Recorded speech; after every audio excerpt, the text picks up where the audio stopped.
끝까지 사랑하며 지키게 하옵소서라는 제목으로 하나님 말씀 전하겠습니다. 요즘 카톨릭에서 성당에서 유행하는 유머라고 해서 글이 올라온 게 있는데요. 내용은 이래요. 예수님이 어느 마을에 나타나셨답니다.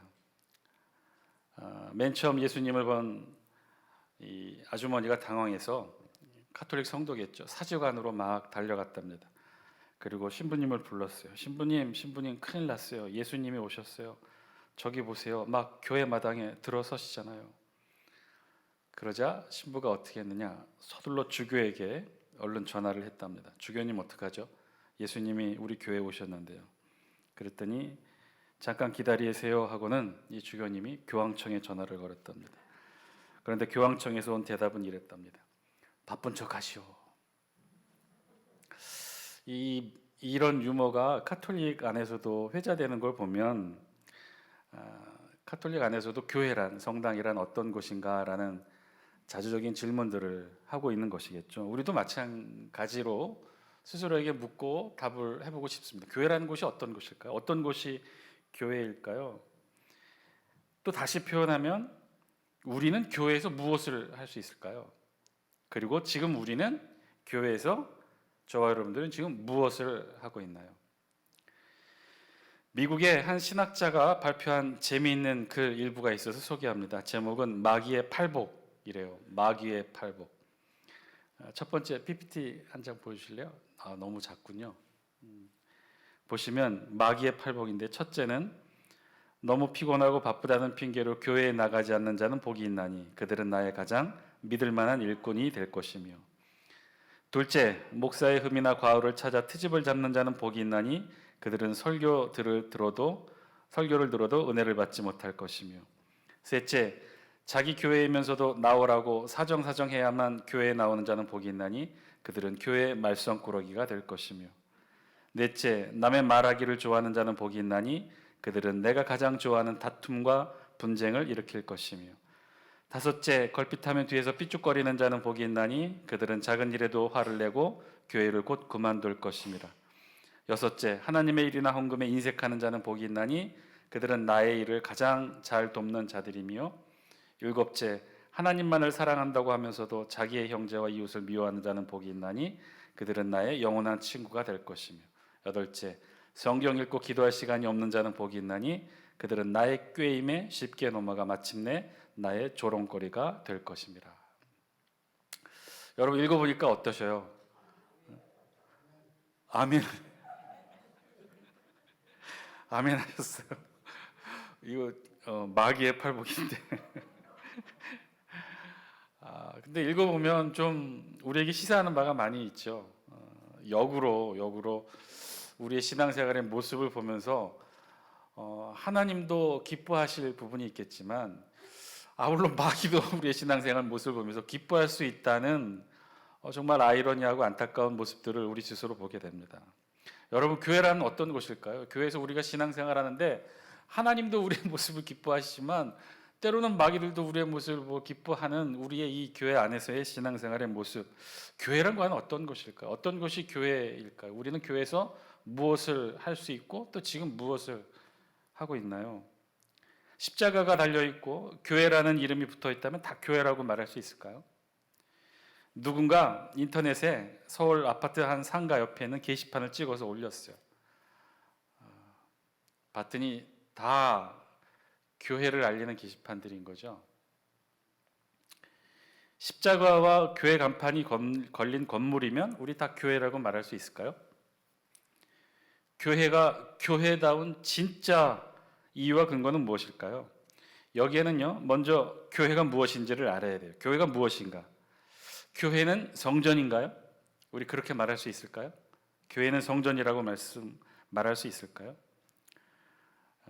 왜 이런 질문을 드리냐면요, 우리가 먼저 한 가지 좀 잘 짚고 넘어가야 될 부분이 있어서 그래요. 구약의 개념으로 본다면, 구약의 개념입니다. 구약의 개념으로만 본다면 이스라엘에는 오직 단 하나의 성전만 있었죠. 그렇죠? 그 성전이 이름이 뭐예요? 예루살렘 성전 하나만 있었어요. 실제로요, 구약 시대부터 하나님께서 우리가 지금 출애굽기를 쭉 강독해 왔지만 출애굽기를 통해 이제 이스라엘 백성들을 하나님이 가나안 땅으로 인도하시고 그리고 여호수아를 통해 가나안을 점령케 하시죠. 가나안 땅 점령 후에 우리 하나님은 이스라엘의 총 13지파였지만 레위 지파를 제외한 12지파에게 가나안 땅을 분배합니다.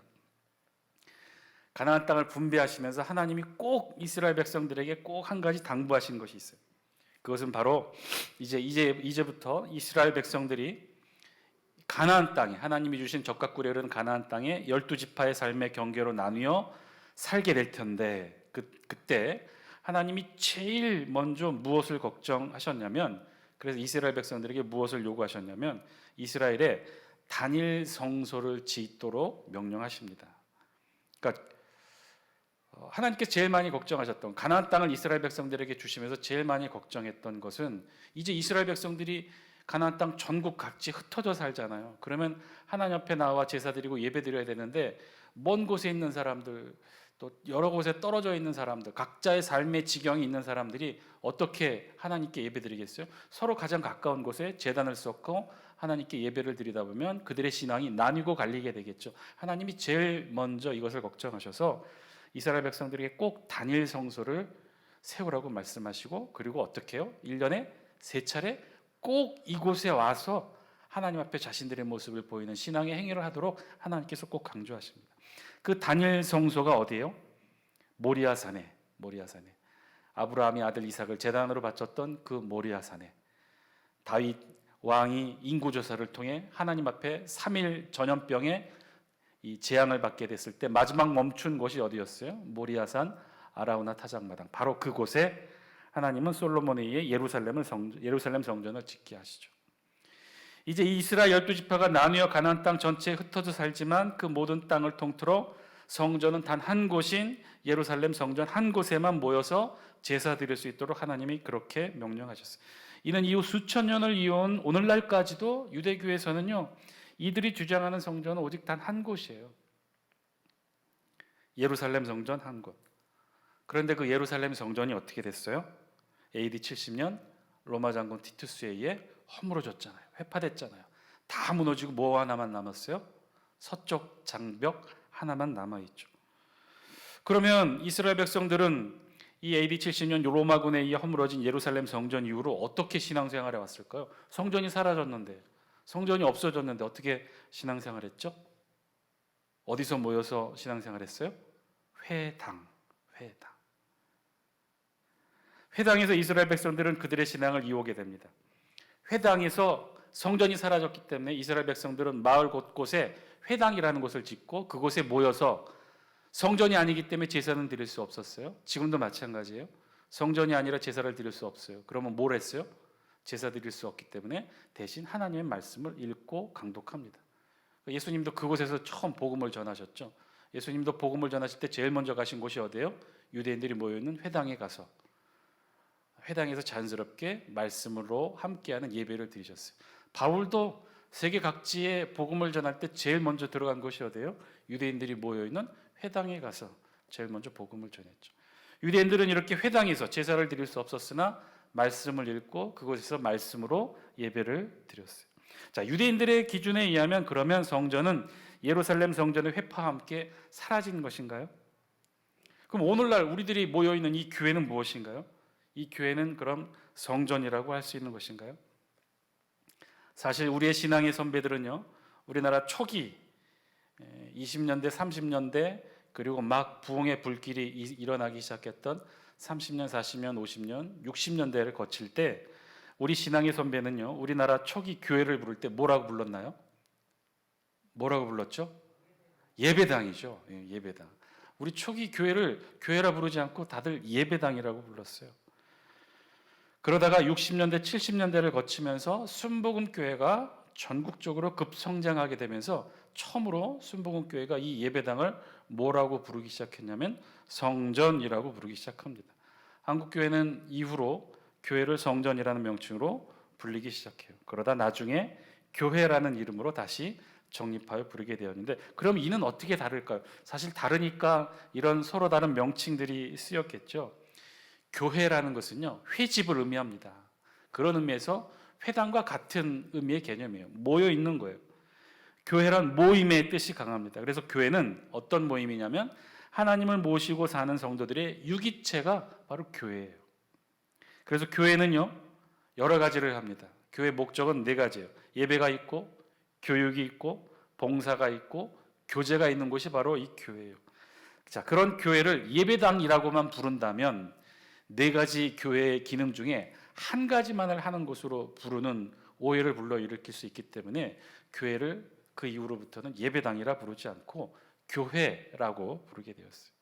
자, 그러면 교회와 성전은 어떻게 다를까요? 교회와 성전은 같은 것일까요? 같다 다르다 말하기 전에 그 역할과 쓰임새가 분명히 다른 표현이에요. 우리가 꼭 이 사실을 알아야 되는데, 왜냐하면 우리 교회는요, 바로 예수님의 성전에 대한 언급으로부터 시작하기 때문에 그렇습니다. 그 언급은 어떤 말씀이냐? 우리 복음서 요한복음 2장 19절에 있는 말씀으로부터 시작해요. 우리 영상을 통해 요한복음 2장 19절 말씀 우리 같이 한번 읽어볼까요? 시작.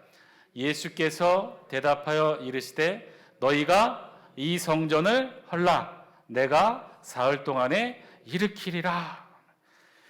이게 구약과 신약을 가르는 가장 중요한 기준과 잣대가 되는 말씀이고, 구약의 성전과 신약의 교회가 왜 다른 표현으로 시작되는 가장 중요한 출발점이에요.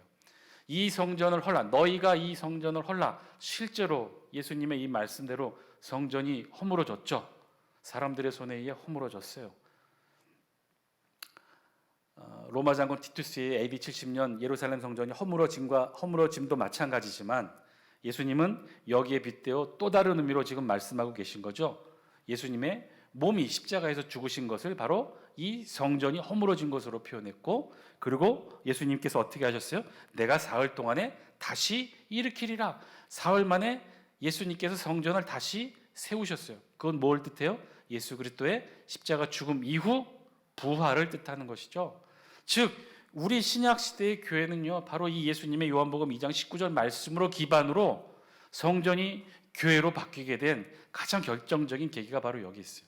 우리 신약 시대 교회는요, 그래서 성전, 구약계의 개념인 성전이 아니라 우리 교회는 예수 그리스도께서 다시 3일 만에 부활하여 세우신 그 성전, 그 교회에 우리가 함께 모여서 하나님이 그 예수 그리스도, 부활하신 예수 그리스도께서 우리 안에 들어오셔서 우리 각 개인이 이제 성전이 된 성도들이 모여있는 회집, 그것이 바로 교회가 되었다는 거예요. 자, 그러면 이 교회와 성전의 의미 중요한 차이점인 이 구약의 성전은 그럼 어떻게 시작되었을까? 그 성전의 출발에 대해서는 오늘 우리 성경이 오늘 본문을 통해 처음 그 성전의 출발에 대해 오늘 우리를 통해 말씀을 우리에게 알려주고 있어요. 이 성전과 교회에 관한 내용들은 우리가 계속해서 수요기도 시간에 강론을 통해서 계속해서 다시 한번 또 말씀드릴 기회가 있을 것입니다. 자, 그러면 오늘 우리 본문에 보면 이 땅에 처음으로 성전의 역사가 어떻게 시작되었는지를 우리 기록을 통해 알려주고 있어요. 그 성전의 시작은 오늘 성경에 의하면 성막으로부터 시작한다는 거예요. 36장, 우리가 사실은 이 부분은 36장부터 8절부터는 지금 우리가 좀 건너뛰어서 40장 1절부터를 오늘 본문으로 삼았는데요. 왜냐하면 36장 우리가 지난 시간에 살펴봤던 1절로 7절에 있는 말씀까지는 어떤 내용이었어요? 이스라엘 백성들이 이제 하나님이 모세에게 전해주셨던 그 모든 말씀 그대로 이제 모세 명령에 따라 이스라엘 백성들이 성막에 쓰일 예물들을 다 가져왔다고 했죠. 그런데 그 예물들이 너무 많아서 더 이상 가져오지 말라고 예물 헌납 중지 명령을 모세가 이스라엘 백성들에게 내렸습니다. 자, 여기까지가 우리가 함께 보았던 것이고, 그리고 이후 36장 8절부터는 실제 성막 기구의 구체적인 제작 과정에 대해 쭉 다시 한번 기록하고 있어요. 제일 먼저는 뭘 만들었죠? 우리 이전에 하나님께서 모세에게 말씀하셨던 성막 제조에 관한 말씀들 한번 떠올려 보시면 성막에 관해서 하나님 말씀하실 때 제일 먼저 뭘 말씀하셨죠? 성막 본체를 덮는 덮개, 2개의 앙장과 2개의 덮개에 대해서 총 4개의 앙장과 덮개에 대해서 말씀하셨죠. 36장 8절부터는 그 내용을 기록해요. 실제 성막 본체를 덮게 될 2 앙장과 2 덮개에 대해 제작에 대해서 8절부터 19절까지 기록하고 또 20절부터는 성막 번체 구조물과 두 휘장, 즉 지성소의 휘장과 성소의 휘장 제작에 관해서 말하고 있어요. 그리고 이어서 37장에서는 속죄소를 포함한 법궤의 제작, 그리고 성소에 배치될 구체적인 기구들. 우리 성소 안에 들어가면 좌우로 뭐가 있다고 그랬어요? 왼쪽에는 뭐가 있다고 그랬어요? 등잔대. 오른쪽에는 진설병상. 그리고 전면 지성소 휘장 바로 앞에는 분향단이 있었다고 그랬죠. 그리고 지성소가 있었고, 그리고 그 안에는 뭐가 있었어요? 법궤가 있었어요. 언제 그런 사실을 배웠느냐라는 표정으로 놀랍게 쳐다보고 계시는데, 우리 지난 시간 수요 기도회 시간마다 주구장창 해왔고 여러분들이 실제로 모형으로도 다 만들어 본 내용들입니다. 괜찮아요. 앞으로 계속해서 또 반복될 내용들이에요. 출애굽기, 레위기, 민수기, 신명기까지 계속 이 내용이 반복이 됩니다. 자, 어쨌든 눈으로 한번 그려보세요. 성소 안에 성소의 휘장을 열고 들어가면 오른쪽에 진설병상, 여기에는 떡이 12개의 떡이 놓여져 있다고 그랬고, 왼쪽에는 그다음에 등잔대, 촛불이 놓여져 있고, 전면에는 분향단, 그리고 분향단 너머에는 지성소 휘장이 있고, 휘장 안에는 법궤가 놓여져 있다고 그랬었죠. 자, 여기에 대한 기록들이 이것들을 만들고 거기에 따른 부속 기구들을 만드는 것까지가 37장까지 기록되어 있는 내용이에요. 그리고 38장 이어서는 성막 뜰에 배치될, 성막 뜰에는 뭐 두 개, 대표적으로 뭐가 두 개 있었다고 그랬어요? 번제단과 물두멍. 번제단과 물두멍 두 개 있다고 그랬죠. 그리고 이제 마지막으로는 성막 뜰을 둘러칠 성막 포장과 그리고 그 부속 기구에 대해, 그리고 마지막으로 38장 21절부터 31절 끝까지는 성막 기구 제작에 사용된 물품들의 총 결산을 기록하고 있어요. 총 얼마의 물품이 들었고 얼마의 금이 들었고 총 결산하는 내용들을 다 기록합니다. 그리고 이제 39장부터는 이제 제사장 의복, 복식에 대해서, 우리 성막에 대해서 하나님이 모세에게 말씀하실 때 제일 마지막으로 말씀하신 게 제사장 복식, 의복에 대해서 말씀했다고 그랬죠. 그거 그대로 순서대로 그대로 만드는 거예요. 제사장 복식 제작에 대해 기록하고, 39장 후반에는 이제 드디어 성막 기구 제작의 완료와 모세의 검인, 모세가 다 하나하나 검사해요. 정말 하나님 말씀대로 이스라엘 백성들이 부살레가 오홀리압을 통해 다 만들어졌는지 다 말씀에 비춰 모세가 직접 검인 작업을 다 합니다. 그리고 그렇게 해서 이제 모세가 백성들을 축복하는 내용으로 39장 실제 모든 성막 건축 과정의 기록을 마치고 있어요. 정확하게 지금 우리가 보고 있는 이 성막은요, 정확하게 말하면 이동용 조립식 성소였어요. 이동이 목적이었어요. 그래서 언제든지 바로 해체가 가능하고 바로 언제든지 다시 조립이 가능해진 형태의 그런 것으로 용이해진 형태로 만들어진 것이 오늘 출애굽기에 나와 있는 성막의 특징 중에 하나예요. 그래서 성막에 배치된 각종 기구들은 따로따로 다 제작이 되어 있어요. 그리고 그것을 지금 모세 앞에서 하나로 합치는 작업을 한 거죠. 이제 이 제작에 참여했던 이스라엘 백성들이 다 모여서 자신들이 각각 다른 장소에서 따로따로 만들었던 모든 성막의 기구들을 모세 앞에 가져와요. 그리고 그것을 보고 모세가 하나하나 다 검인 작업을 마치고, 그리고 제일 마지막에 하는 게 뭐였느냐? 그것이 39장 마지막 9절, 42절, 43절에 있는 말씀이에요. 우리 영상을 통해 같이 한번 읽어볼까요? 39장 42절 43절 시작. 여호와께서 모세에게 명령하신 대로 이스라엘 자손이 모든 역사를 마침에 모세가 그 마친 모든 것을 본즉 여호와께서 명령하신 대로 되었으므로 모세가 그들에게 축복하였더라. 아멘. 39장 출애굽기 39장 총 40장까지 있어요. 출애굽기는 그중에 39장 마지막 장 바로 직전까지는 바로 이 내용으로 끝을 맺어요. 하나님께서 이스라엘 백성들에게 명령하신 성막 제작 명령 그대로 모세가 이스라엘 백성들에게 명령하여 그 모든 물건들, 성막 기구들을 다 만들어 오죠. 다 만들어 온 것을 검수검인하고 확인한 다음에 모세가 그 모든 수고에 참여했던 이스라엘 백성들 전체를 대상으로 축복하는 것으로 39장은 끝을 맺습니다. 자, 그리고 이제 대망의 출애굽기 마지막 40장에서부터는 그렇게 준비된 성막이 이제 하나님께 봉헌되어지는 내용으로 끝을 맺고 있어요. 우리 본문 1절과 2절 말씀 영상을 통해 같이 한번 읽어볼까요? 1절 2절 시작. 여호와께서 모세에게 말씀하여 이르시되 너는 첫째 달 초하루에 성막 곧 회막을 세우고. 이스라엘 백성들은 처음에 출애굽했던 그 시기가 언제였냐면요, BC 대략 1446년 1월 15일로 보고 있어요. 1월 15일에 출애굽합니다. 그리고 오늘 본문에 기록된 성막 완공일 40장 1절과 2절에 기록된 성막 완공일은 BC 1445년 1월 1일에 이루어진 거예요. 그러니까 거의 얼추 1년이죠. 정확하게는 11개월하고 보름 되는 날 성막이 완공되어진 거예요. 그러니까 더 정확하게 표현하면 출애굽 2년 되는 2년 1월 1일 날 성막이 완공되어집니다. 이는 달리 말하면 출애굽한 이스라엘 백성이 처음에는 출애굽해서 한 달 보름에서 한 2달 가까이 걸려서 시내산에 도착을 했고, 그리고 이후 시내산에 머문 지 10개월 정도 되는 날에 성막 완공이 이루어진 셈이죠. 이 말은 달리 바꿔 표현하면 출애굽한 이스라엘 백성들이 출애굽 후 시내산에 머물면서 했던 처음이자 유일한 일은 바로 무슨 일이라는 거예요? 성막을 지은 일이었어요. 성막을 완공하는 일이었다는 거예요. 즉 이 말은 출애굽의 진짜 중요한 주제는요, 그래서 출애굽이 아니라 사실은 성막 공사예요.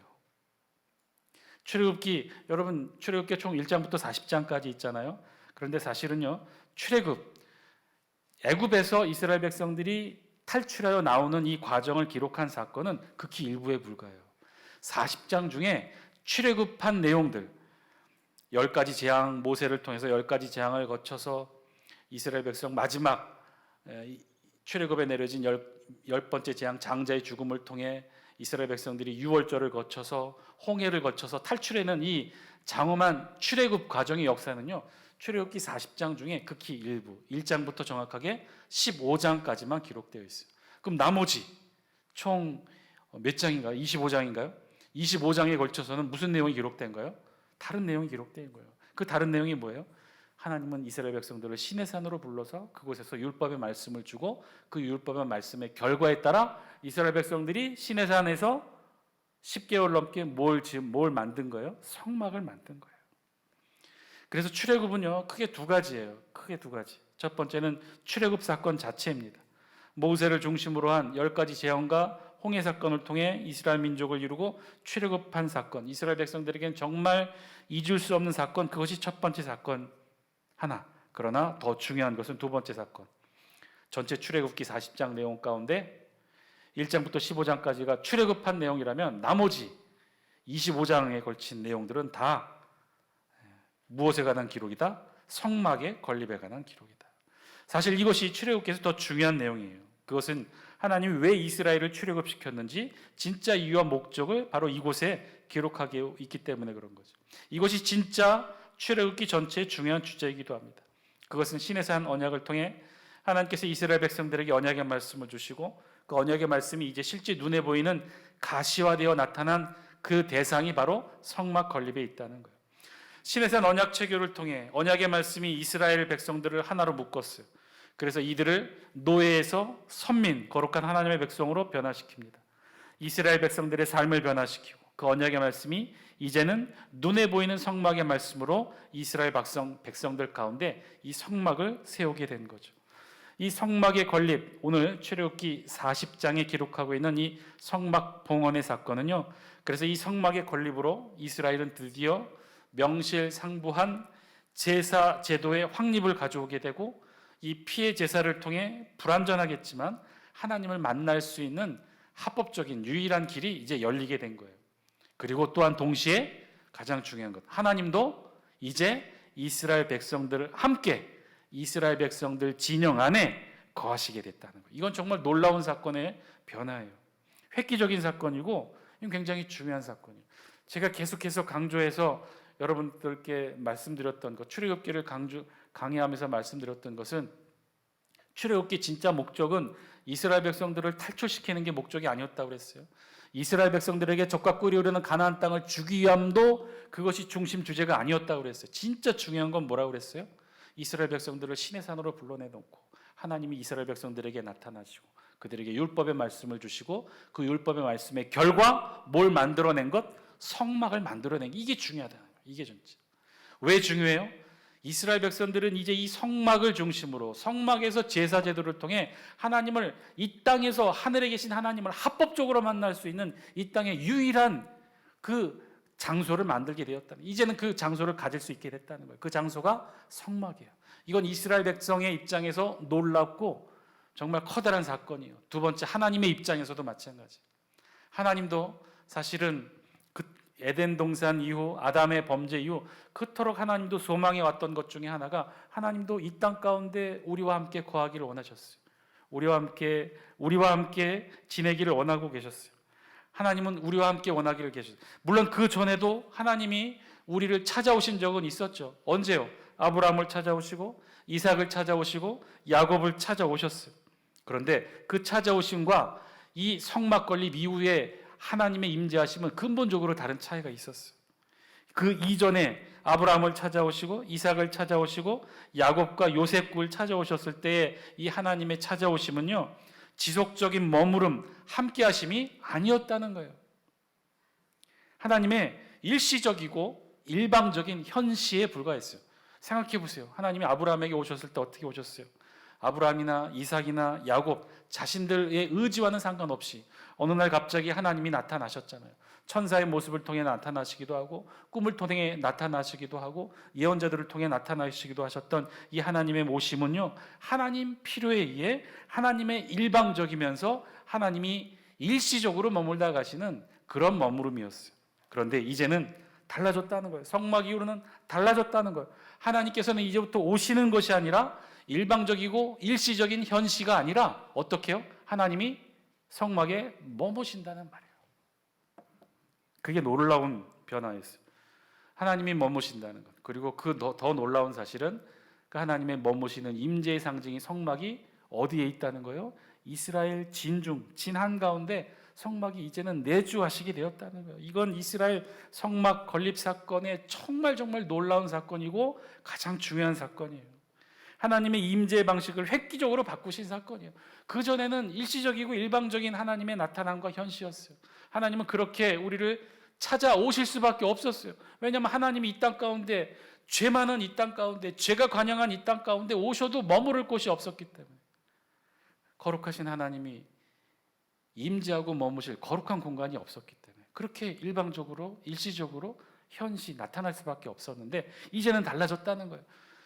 이 땅 가운데 이스라엘 백성 진영 가운데 거룩한 공간을 하나님이 만드셨고 그 거룩한 공간 안에 하나님이 임재하시게 되었다는 거예요. 결국 이는 이스라엘 백성들의 오랜 수건, 아브라함, 이삭, 야곱의 오랜 기도뿐만 아니라 하나님 당신 스스로의 오랜 염원의 실현이기도 했던 일이에요. 이제 드디어 이 땅에 성막 건립으로 거룩한 공간이 생김으로 하나님도 이제 이 땅 가운데 이스라엘 백성 진영 가운데 임재하실 수 있다는 거예요. 하나님께서는 늘 하나님 스스로 자기 백성과 함께 하시기를 원하셨어요. 당신의 백성 가운데 거하시고 당신의 백성들과 교제하시고 그런 거룩한 장막, 성막이 그래서 하나님의 임재하심과 함께 이스라엘 진영에 하나님의 사람들을 덮어내는 것. 이는 신약의 예수 그리스도께서 직접 성육신하셔서 인간 안으로 들어오신 사건을 예표하기도 하죠. 이로써 이스라엘도 이제 변화를 시작해요. 하나님의 통치의 핵심인 이 성막을 중심으로 이스라엘 백성들이 모이게 됩니다. 종교적 통일체를 이루게 되고 헌법적 성격을 갖는 이 율법, 이 십계명, 신해산 언약의 말씀이 그들에게는 중요한 생활 공동체의 윤리와 규범이 됩니다. 이로써 이제 비로소 이스라엘도 새로운 신정국가, 하나님에 의해, 하나님의 뜻에 의해, 하나님의 법에 의해 다스림 바되는 신정국가로서의 모습을 갖추게 되죠. 인류 최초 하나님의 말씀을 중심으로 통치되어지는 신정국가가 비로소 세워지게 되는 기반이 바로 이 성막을 중심으로 이루어지게 됐다는 거예요. 그 성막이 세워지고 봉헌되어지는 순간, 바로 이 순간이 오늘 우리 성경 40장에 기록이 되어 있어요. 40장의 3절부터 8절까지 우리 영상을 통해 같이 한번 읽어볼까요? 시작. 또 증거궤를 들여놓고 또 휘장으로 그 궤를 가리고 또 상을 들여놓고 그 위에 물품을 진설하고 등잔대를 들여놓고 불을 켜고 또 금향단을 증거궤 앞에 두고 성막문에 휘장을 달고 또 번제단의 회막의 성문 문 앞에 놓고 또 물두멍을 회막과 제단 사이에 놓고 그 속에 물을 담고 또 뜰 주위에 포장을 치고 뜰문에 휘장을 달고 증거궤, 속죄소, 진설병상, 등잔대, 분향단, 성소와 지성소의 휘장, 그리고 번제단 물두멍, 성막과 성막들, 이곳으로 비로소 성막이 세워지고 그리고 하나님 앞에 봉헌되어지는 순간, 오늘 우리 성경 출애굽기 40장에서는요 바로 이 순간을 기록하고 있어요. 인류 최초로 인간의 손으로 만들어진 각종 기구들과 성막이 이제 하나님의 임재의 장소가 마련되어지는 순간, 그리고 이어지는 말씀, 우리 9절과 10절 같이 한번 읽습니다. 시작. 또 관유를 가져다가 성막과 그 안에 있는 모든 것에 발라 그것과 그 모든 기구를 거룩하게 하라. 그것이 거룩하리라. 너는 또 번제단과 그 모든 기구에 발라 그 안을 거룩하게 하라. 그 제단이 지극히 거룩하리라. 성막, 성소, 이 안에 모든 기구들을 다 들여다놓고 이제 관유를 발라 거룩하게 합니다. 이곳에 이제 하나님이 임재하시게 된 거죠. 하나님이 거하시는 것.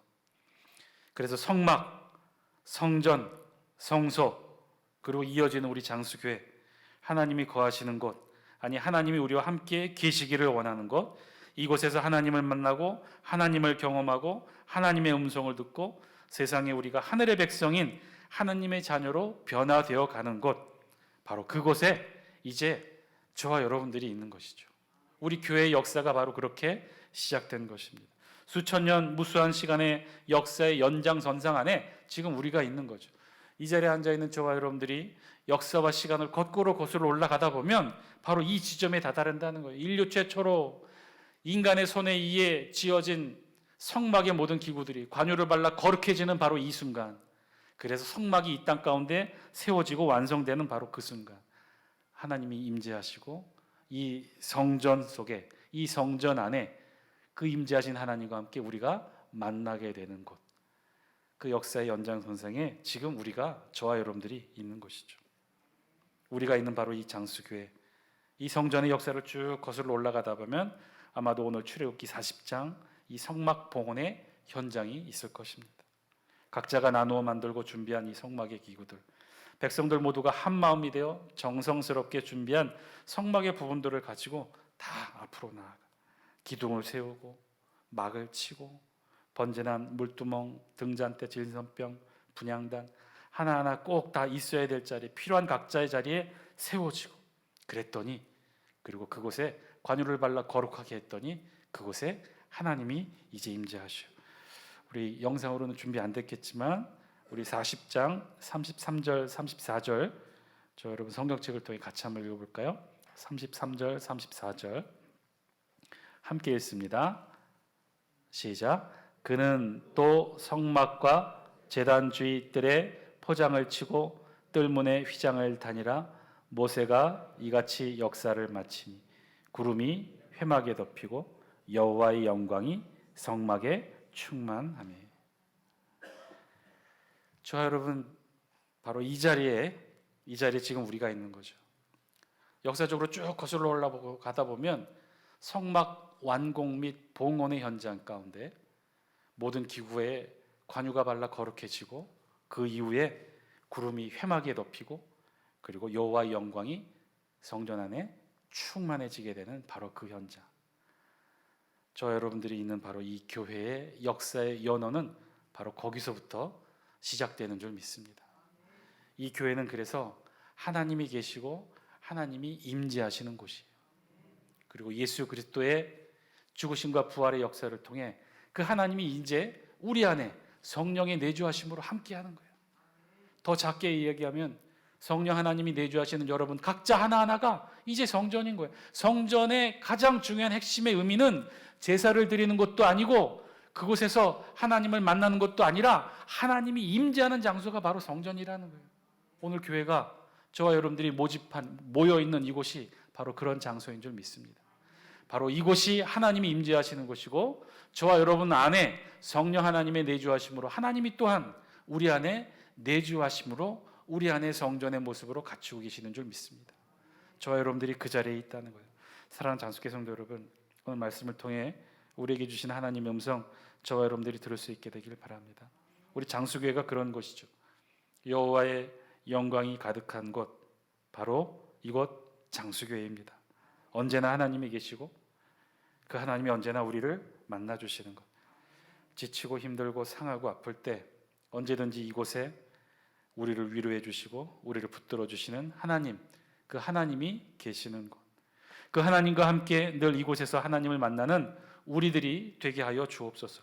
하나님은 늘 이곳에 계시는데, 그런데 이곳에서 우리를 늘 기다리시는데, 그런 우리를 하나님은 얼마나 많이 만나고 싶어 하시는지 모르는데, 그런데 우리가 이곳에서 그런 하나님을 만나고 있는지, 저와 여러분들을 간절히 만나기를 원하고 이 땅 가운데 우리와 함께 거하기를 원하시는 하나님이 바로 이곳에 계셔서 여러분들을 기다리시는데, 우리가 이곳에서 얼마나 많이 그 하나님을 경험하고 느끼고 만나는지, 매주일 매 예배 시간 얼마나 그 하나님을 만나고 하나님을 경험하고 느끼고 함께 하고 있는지, 오늘 우리의 모습, 신앙의 모습 다시 한번 돌아보시고 오늘 우리의 모습 가운데 늘 우리와 함께 하시는 그 임재 하나님, 늘 만나는 우리들 되게 하여 주옵소서. 이 저녁에 저와 여러분 함께 기도하는 기도의 제목 되길 바랍니다.